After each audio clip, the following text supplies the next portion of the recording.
Өздөрүнүн күнүмдүк жашоосун майрамга айлантып, шаңга бөлөнүп олтурган бул апалар Талас шаарынын мэриясынын алдында түзүлгөн Эне тилеги фольклордук тобу. Талас айымдары коомдук уюмунун мүчөлөрү. 13 ападан турган бул топ 2015-жылы уюшулган. Аталган топ республикалык ар кандай иш-чараларга катышып, жеңиштерди багынтып келишет. Азырда жакында өтүүчү фестивалга Талас шаарынын атынан ала кийиз дайындап жатышат. Айланып барачы гана, жымыңдай жылдар тизилген ай, жымыңдай чаңдар жайгана. Көр кошуп туратан сайын ай, көк шивер аңкып айлана. Көр кошуп туратан сайын ай, көк шивер аңкып айлана. Кийиз жасоо жүндү тандоодон башталат. Кийиз койдун көзүндө кыркылып алынган жүнүнөн жасалып, жазгы жүн кийиз жасоого жарабайт. Жүндү тикенектеринен тазалап алган соң, жагымсыз жыттардан арылтуу үчүн жуулат. Биринчи жүндү тандайбыз. Кой кыркылгандан кийин уяң жүн болуш керек да, кылчыктуу болбош керек көп. Тандап алабыз уяң жүндөрдү. Андан кийин монтип жууа баштайбыз. Мунун ичинде жаман жумандарын алабыз.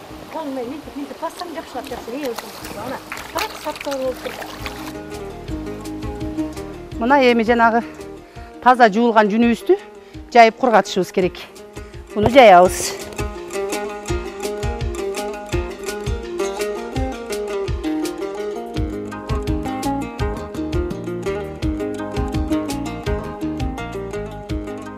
Эске алчу жагдай жүндү ысык сууга жуубайт. Себеби ал кургаганда бири-бирине жабышып, тоголоктошуп, кийиз сымалып кирип калат. Андыктан жылуурак сууга айна кошуп жууп, алгач жылуу суу менен, акырында муздак суу менен чайкалат. Жүндү күнөс жерге кургатып алгандан кийин аны үлпүлдөтө тытып алуу керектелет. Мына эми жанагы жууп жайган жүндөрүбүз кургап, муну эми тытканга апарышыбыз керек. Муну тытабыз, сабайбыз азыр.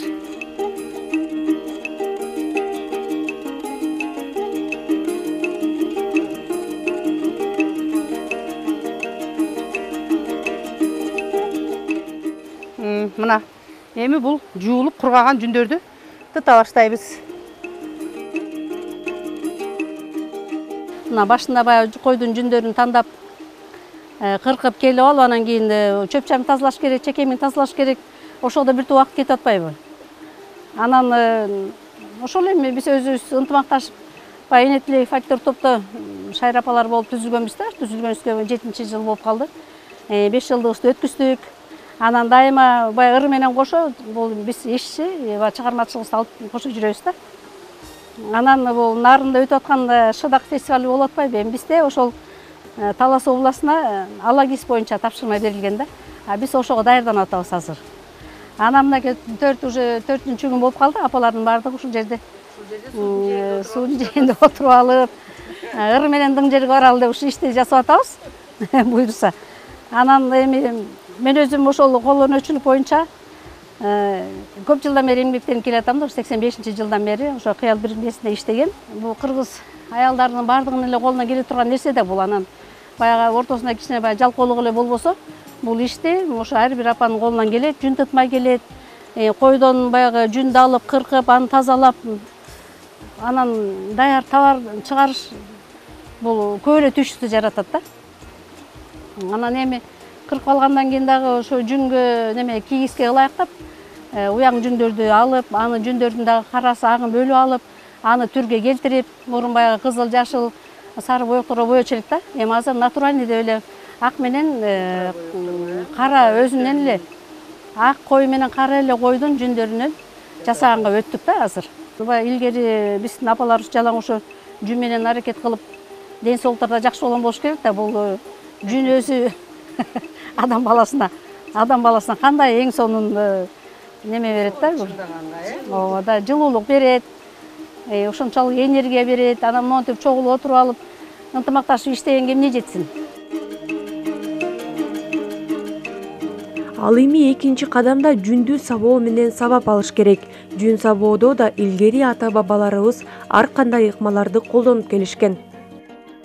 Bunu biraz кичине бошотуп, неметип тазалап алдык, анан буну эми кроватка алып барып коюп, сабаганга өтөбүз да. Сабагандан кийин бул кичине биригип, жакшы неме чыгат да.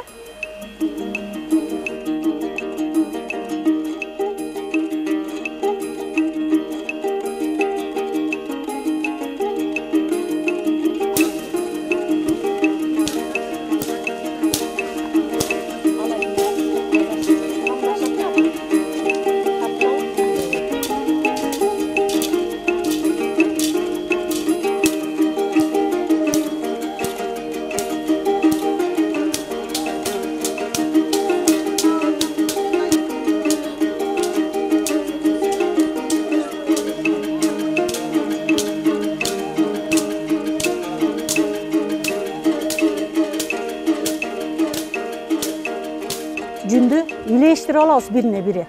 Жана чийге жулганда бул үсүлүп кетпейт, же болбосо жанагындай жыртык неме калбайт да, кийиз тегиз болот.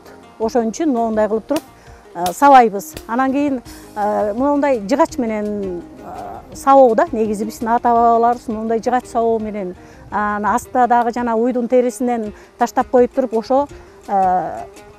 ошонун үстүнө минтип сабашкан. Анан кийин биз азыркы заманбап кылып туруп моундай сетканын үстүнө моундай темир менен сабасак, мынакей тим эле жакшынакай болуп, жүн бирине бири илешип, жана жуулганда алып барып туруп эле чийдин бетине таштап туруп, дагы бир жолу моундай кылып чийдин үстүнө бакып коебуз. Бакып коебуз да, чабактап коебуз да. Чабактагандан кийин бул моундай тегиз болот дагы, үстүнө түр салганга дайын болот.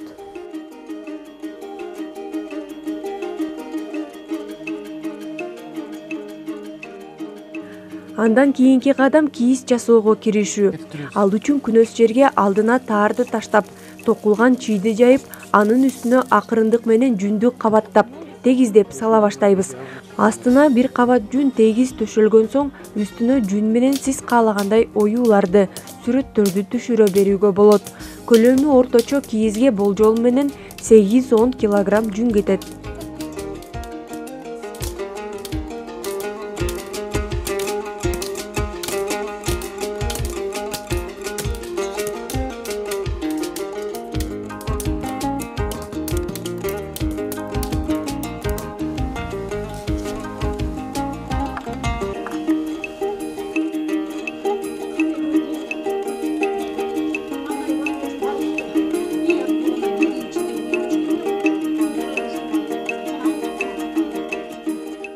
Чийге жүндү толук жаткызып, сиз каалагандай формадагы жана түстөгү кийиздин болжолдуу көрүнүшүнө ээ болгондо, анын бетине майда тешиктери бар идиш менен самындуу кайнак суу куюп, чийге оройбуз.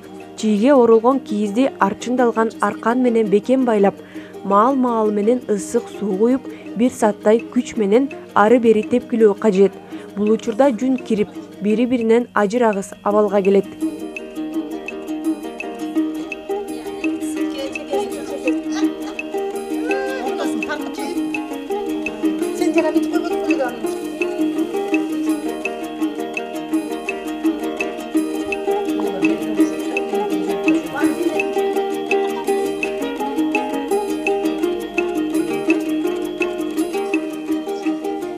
Жиптерин бардыгын арчындап бекитип алдык, анан эми тескине салдык.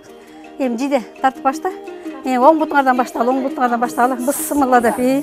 Мынакей аша жол менен ушинтип баягы даярдаганча түйшүгү көп бунун.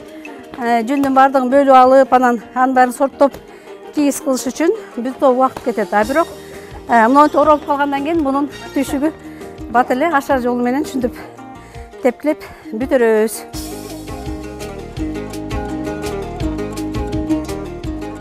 Азыр биринчи тепкенде баягы өтө ысык эмес, кайнак эмес, сууду куябыз дагы, анан акырын тебебиз да буну. Анткени баягы өзүнүн биринчи куюлган суу ошонун бардыгына жетип, сууду тегиз бирдей ичкендей болуш керек да бул. Экинчи шорпо деп коет да, шорпосуна кайнак суу куйгандан кийин анан кийин кийиз кирип баштайт да.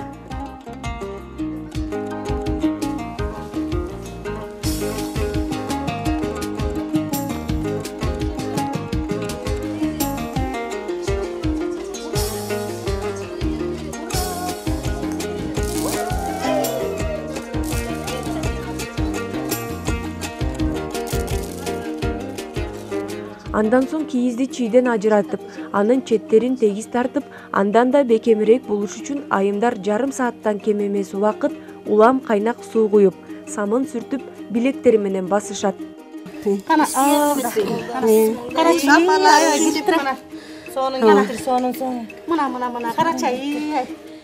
Илгертен эле баягы неме ала кийизди жүктүн жыйымына карап жасашкан да. Анан 5 метрлик чейге салсаң, бу 4 метр ала кийиз чыгат. Ошо бир немеси кирет да. Анан буну эми азыр бул кийизди биз боёй эле натуральный деп кара менен ак жүзүнөн эле жасадык да буну азыр. Анан эми буну азыр теңдейли да, мынтип теңдеп коет буну. Узундугун узундап коет, эгер кирип калсачы. Тең. Оң. Тураны мынтип тегистеп. Азыр неметип туруп бир жагынан түрүп келди, анан басалы. Билектейли да, билектейли.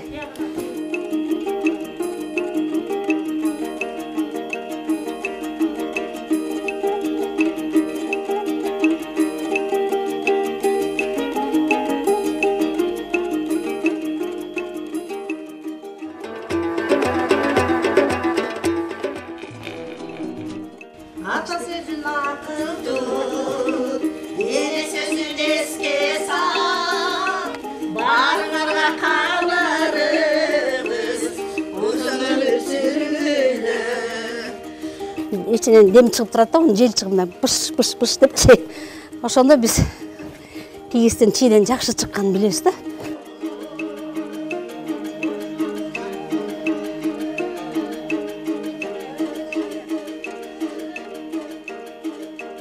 Жакшы керек турган кийиздер монтип эле бат эле тоголуктан баштанат да.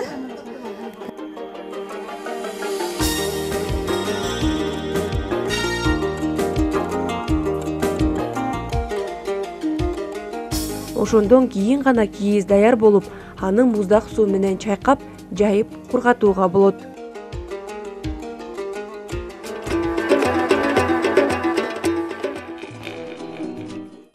Жашыбызда кайманы сап деп көрдүк, андан иште бар эсептеп көрдүк. Жаратканга тобо кылам турмушта, ачуусунан таттурагын көп көрдүк. Достор ай, өмүр жолун кошкон ай. Жашоодогу жакшы күндү силер менен тоском ай. Хей, достор ай, өмүр жолун кошкон ай. Жашоодогу жакшы күндү силер менен тоском ай. Жашоодогу жакшы күндү силер менен тоском ай.